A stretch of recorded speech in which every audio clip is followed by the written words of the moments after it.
Hey buds. So I recently borrowed a lovely little book from our local library called The Scout's Guide to Wild Edibles. And in it was a recipe that caught my eye called Dandi-Burgers. The version that they had was slightly modified from a recipe I think they said was on backpacker.com, so I'll link those down below. But I really wanted to try it, and although our dandelion season is coming to an end, or at least they're all turning into puffs for the moment, there were still enough for us to get a couple petals and to give it a try. So one of the cool things about this is that you can put all the dry ingredients into a Ziploc bag and then take them camping with you. That way it makes for an easy non-meat burger on the road. So those dry ingredients include 1/8 of a teaspoon of pepper, 1/2 of a teaspoon of garlic powder, 1/2 a teaspoon of salt, 1/2 teaspoon of oregano, and 1/4 teaspoon of basil, then 2 tablespoons of nut meal. I ground up some almonds I had on hand, 1/4 cup of skim milk powder, 1/4 cup of wheat germ, and 1/3 cup of whole wheat flour. Mine wasn't in a Ziploc bag, so I'm going to give it a little rainbow whisk. And then we will add in our wet ingredients. So that includes 1/4 cup of onion greens,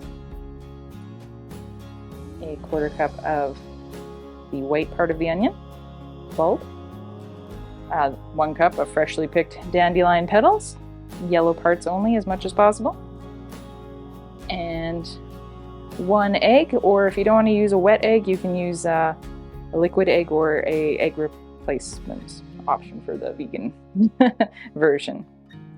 And then just mix it all together with your hands until you get a stiff dough. And once you have that, you shape it into 4 patties.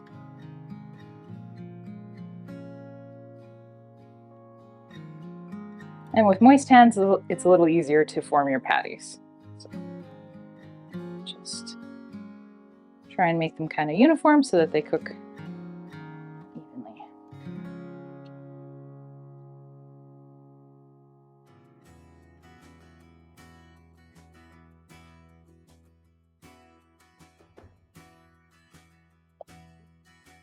There we go, ready for cooking.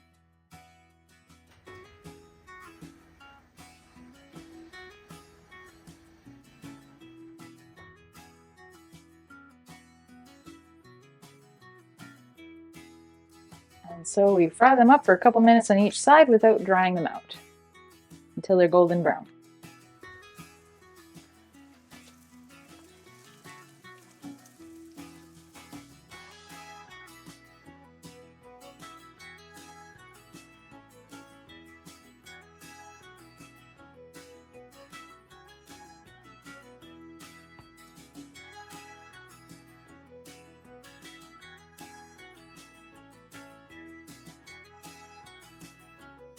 So hopefully you know from Canada's Food Guide that half your plate should be veggies. I have a smorgasbord of interesting things just from the yard. There is lamb's quarters in here, there's gout weed, there's oric, there is oxeye daisies, and a little bit of hyssop, a touch of basil, a little hydroponic lettuce, and then I'm throwing in some oxeye daisy petals, carragana blossoms, and a bit of nasturtium. I think that's most of it, but could be something else. And if you don't have any of those, that's okay. Just use whatever variety you happen to have.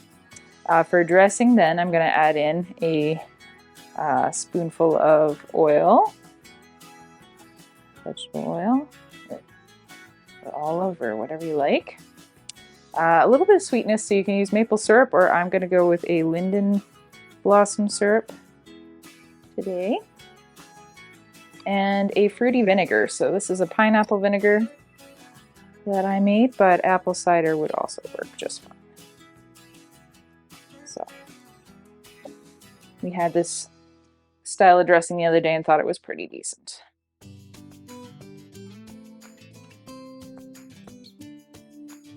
So there we go. And then of course, the Dandi-Burgers.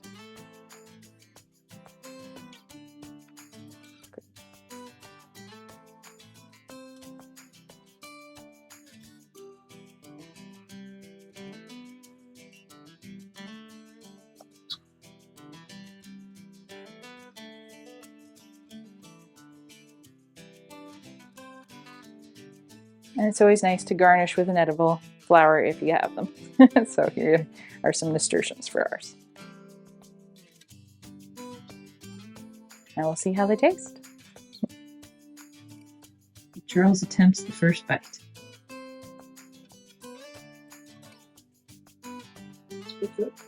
Yeah. It's not like a regular burger. It's a Dandi-Burger. Yeah, indeed. But no, it's really good. Leave you world on a scale of 1 to 10, where does rate?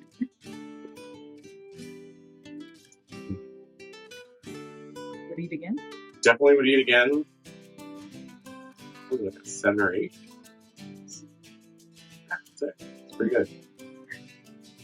Didn't make it, so like it was fairly together. Thank you, brave tasters. Sounds like a solid recommendation. So everybody go out and try some Dandi-Burgers. See you next time.